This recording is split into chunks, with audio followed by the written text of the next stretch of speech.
So this is what I've been thinking with Marcus Cage. Sorry I got started a little bit late.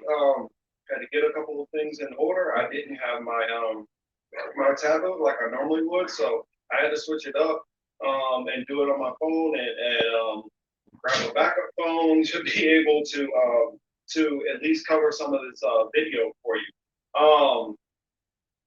I've heard parts of the interview, and I definitely advise for anybody who has not seen the Dr. Umar Johnson video, the recent interview that he's had on Breakfast Club. That's the name of it.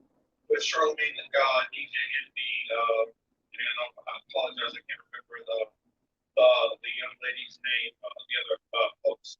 But anyway, we already know that the Breakfast Club is known for having, very interesting interviews and having a bunch of different people come on there. And sometimes they get very hot takes.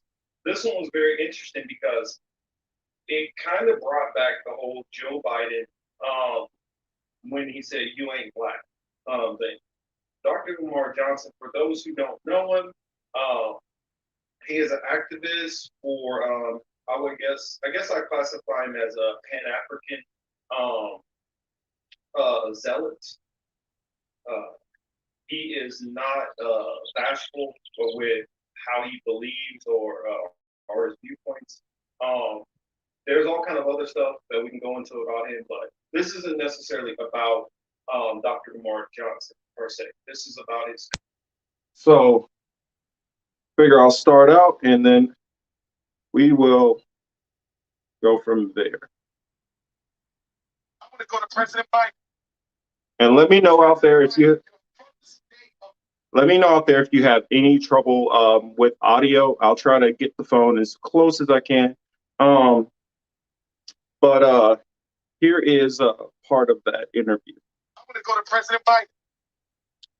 President Biden, your first day of office, you signed an executive order to protect the life and safety of transgenders. I have no problem with that. But you did it on your first day. But he sat up here with you, Charlamagne, and told black people that if you don't vote for me, you ain't black. So if you went out of your way begging black people to vote for you, why haven't we got an executive order or any other activity coming out of the Oval Office from President Biden to protect black people from police? Look what he's doing with the anti-Asian hate. And before I go a little bit further, a point that I wanted to add on to that is not only was there was a big push for the black community, we need to get out the black vote. Well, all of that push, he has record numbers, he wins, and what happens? The very people who he said he needed to get in his coalition, he needed to get those votes, those are the very people that day one is not his first concern at all. I'm not saying that other people don't have, I'm not saying other communities don't have issues that they need focus on, but if you have a minority group in this country, which is at the bottom of society in every possible way, there's been so much science and so many stats and figures that could illustrate exactly what I'm saying. And it's common sense at this point. Everybody knows it. But for some reason, everybody else issue is always put ahead of the so-called African American community. I'll continue on. Joe Biden signed an executive order that is exclusive to Asian Americans and Pacific Islanders. I don't have a problem with that. But if you can protect the Asian American and Pacific Islander from violence, why can't you do the same thing for black people? They've been dealing with violence for 1 year as a result of COVID. That's what it's called, the COVID-19 hate crimes bill, to protect Asians as a result of discriminatory. And something I wanted to add on that, I know they've showed a lot of the different vendors that have been attacked, the Asian vendors. Well, out here in California, that's been going on with a lot of the different Mexican vendors out in the streets.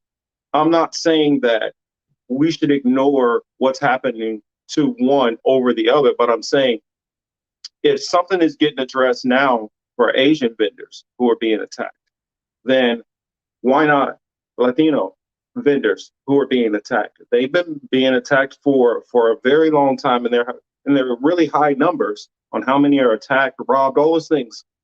But they're also ignored. I'll continue. Treatment that they've been dealing with for how long? 1 year. Black people have been catching hell for 400 years, and we have yet to get an executive order from Joe Biden to protect us from the police, and also Charlemagne and Envy, to further highlight the racism of American government. The transgender executive order is not for people of color. It is not for minorities. It is not for disadvantaged communities. Guess who it's for? Transgender. The anti-Asian Pacific Islander hate executive order against hate is not for people of color. It's not for minorities. It's not for disadvantaged Americans. It is exclusively and only for Asian Americans and Pacific Islanders. Why am I bringing that up? Because when Barack Obama was in office, all these Negroes running around screaming for Obama, I still don't know why, was said that Barack Obama can't do nothing specifically for black people because this is America. And when we got the Civil Rights Bill in 64 and the Voting Rights Act in 65, they included two words at the end of that. One was gender and the other was sexual orientation. So the Civil Rights Bill did not only apply to blacks, it applied to everybody. So if you have to make laws for all Americans, Charlemagne and Envy, how do you explain the fact that the Asian Americans got a law just for them? Yesterday, the United States Senate, in historic precedence, passed the anti-Asian hate crimes bill at a vote of 96-1. Now, to give you an idea of what that... Now, I wanted to bring up, I guess, a little side, a side background. For those who don't remember, when I was doing my other show, I was doing what's it called? The Annihilation Cage with Niall Upham. Part of why I left the show is one of the heated arguments, and I come to a realization. It's basically talking about the same kind of issue. On the left, every time we are trying to organize for a cause, when the Black community or the Latino community or the Native American community puts forward issues, it's always encompassed in, well, everybody else has to put on their issues also. And that would be fine. That would be perfectly fine if that's how things worked. But the trend, which I was trying to get across to him at the time, which he couldn't understand or comprehend or see my point of view, was that the people who are always left behind get continuously left behind. And when you pile a whole bunch of different laws and bills and other issues, it gives politicians excuses to do what they want to do in the first place, not help Blacks, Latinos, and Native Americans. It's pretty clear. And then every time we try to bring up these types of issues, or hey, can you help here and there, or can we push for this or push for that? Everybody else has to splinter it into all of these millions of other claims. And all I'm saying is, if you see a man who's in the emergency room right next to you, and you're in there because you busted up your knee really bad and you're in a lot of pain, don't you think it makes sense that the person who has a gunshot wound should probably go first? That's all we're simply saying. And for some reason in America, it's like it doesn't register with anybody. Either you have to believe that these three groups of people are uniquely just something wrong with these people, whereas as a whole nation, they can't ever rise up. They can't ever get ahead. They always stay behind. Look up wages. Look up the wages across the board. Those three are at the bottom. you know, pennies away from each other. You look in the job field, and it doesn't matter what kind of job you look at. I mean, it can be a doctor, it can even be a lawyer. I saw a stat that it said that on average, a black doctor is paid, what is it, $65,000 a year less than a white doctor. Those are things which marching in the streets are not going to change. Legislation only changes that. But that legislation never comes because everybody else's issues always come before our issues. Every single time. And like I said before, it's not that I feel like I don't want to help anybody else. It's we keep trying to help everybody, and then we keep seeing everybody else get help but us. And it's like, at some point, when are we going to get some kind of help? So here, I'll continue. Let's see.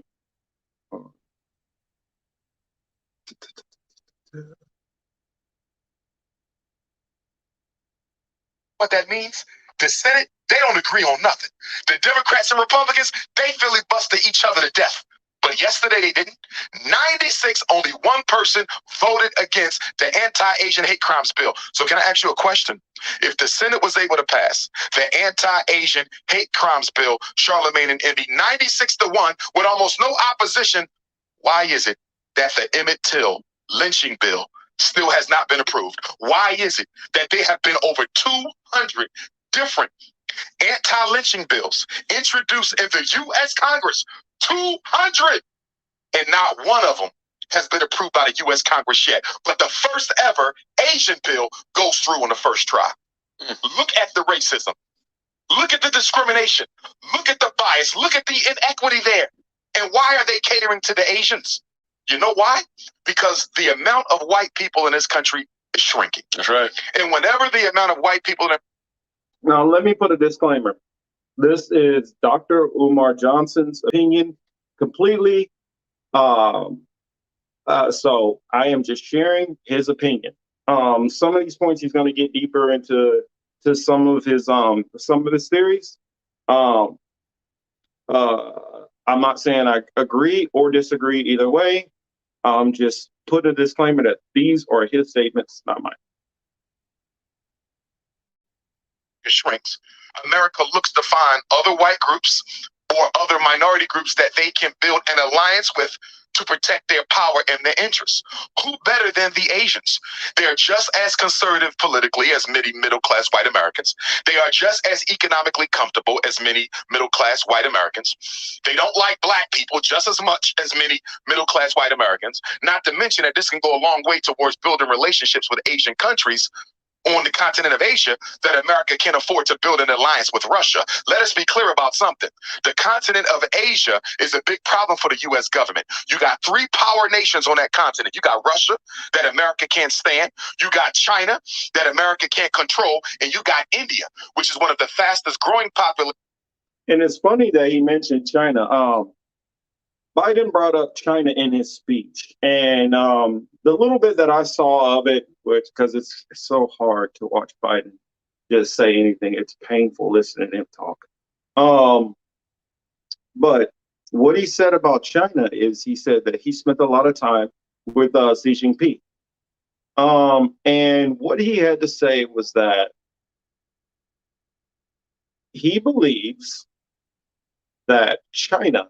And I mean, not China, but United States and all of these Western nations, because of how hard it is for them to pass things throughout their government, whether it's, our Congress House system, or whether it is a parliamentarian system.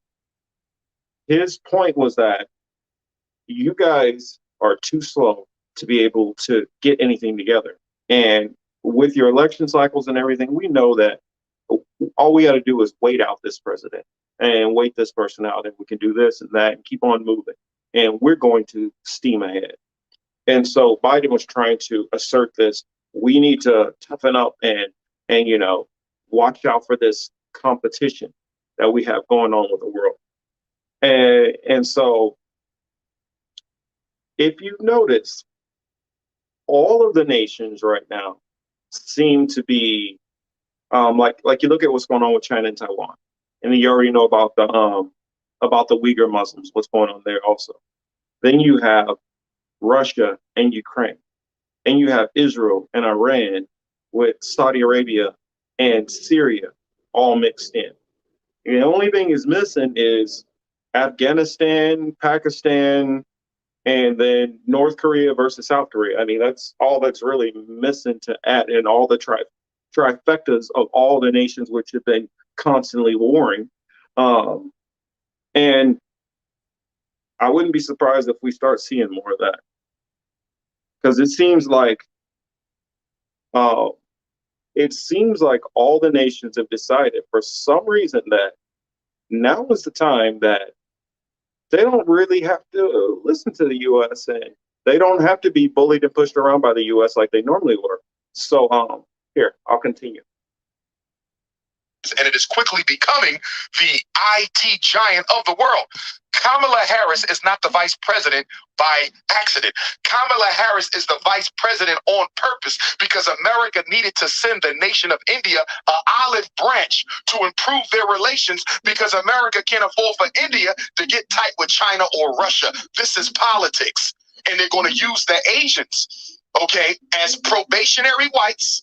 They're going to upgrade them to probationary white status to make sure that they stay on the side of the white man and not go on the side of the black man. This Asian agenda is a distraction from the issues that are affecting black people. How do you sign an executive order for the transgenders, executive orders for the Asians? He has signed nothing for black people. And mind you, MB and Charlemagne, there have been at least 5 notable police terrorism cases on Joe Biden's watch. You had the 16-year-old sister who was shot 4 or 5 times with the knife. And I don't want nobody to tell me that the police would justify. We're going to get to that. I got you. Yeah. But the 5, her. And then you have Officer Nazario, the African Latino brother who was harassed by the police in his car. The lieutenant. You had the brother, 17-year-old boy, murdered by the police in the bathroom in Knoxville, Tennessee. Anthony Thompson Jr. The other brother in Elizabeth City, North Carolina, who was shot in the execution of a warrant. And I'm missing some. Dante Wright, who was murdered, and she thought it was a taser. Tasers don't look like guns. Tasers don't feel like guns. They don't weigh the same as guns. And there's no way under heaven you accidentally thought a taser was a gun. But again, 5 cases, and the president still has not acted. The same president that told the Breakfast Club that if you black and don't vote for me, you ain't black. Well, why haven't you done anything for black people yet, Joe Biden? And and he sums it up pretty well there. I'm not going to necessarily go into some of the different things he said as far as Kamala Harris and Indian connections and things like that. But I do definitely believe that if you look at what's going on in the world, it does make sense that the U.S. would be trying to be careful and trying to buddy up with with a bunch of these different Asian nations with all the crazy stuff that's been going on, especially with all the tensions rising. So that's something that we also definitely got to look at. And then bringing back to what I talked about at the very beginning, he had the nerve to say, if you don't vote for me, you ain't black. Well, I would add, if you don't vote for him, you ain't black only if you have common sense. Because anybody who knows your record, Joe Biden, knows that you have been one of the biggest problems and biggest stumbling blocks to the Black and Latino community. Well, and Native Americans to add there. You have been. And now poor and lower class whites also are starting to struggle from a lot of the different things that you have done throughout your career. So I don't care how well he can even try to do. Most of it is only fixing the blood that's already on his hands. And so if you come in and you clean up the mess which you made, how much credit should I really give you? I shouldn't, but I don't even believe he's going to do that. Many people are saying that, everything has just been more than expected. Nothing has been more than expected. Nothing has changed. The only thing that's changed is that you have people in there who are all working somewhat seamlessly. It doesn't necessarily mean that great things are happening. It just means that it's not running as, kind of touch and go as it was going before, because it seemed like with Donald Trump, he was just shooting from the hip most of the time. And so I guess as far as him not being on Twitter, that's about the only thing that's really changed. You look down at the border. Are they still locking up migrants? Yes. Are they still separating children? Yes. Are they still overcrowding them and giving them little foil blankets? Yes. Are they still encroaching on Native American lands with these pipelines? Yes. And if you look at all of these things, in fact, even the border wall, they're still working and funding on the border wall. They're still going to court, eminent domain, kicking people out of their houses for Trump's border wall. Nothing has changed. If people want to go into, oh, we got stimulus checks. Well, how things were going, more people are going homeless. All these different things are happening all over the place. What do you think would have happened if they didn't give a check eventually? You would have had pandemonium. And it seems like with every one of these different events that are coming up, all they're doing is trying to figure out how they can try to keep people out of the streets, because they know at any moment things are about to get crazy. That said, I'll leave it at that. You all have a good one. Thank you for tuning in.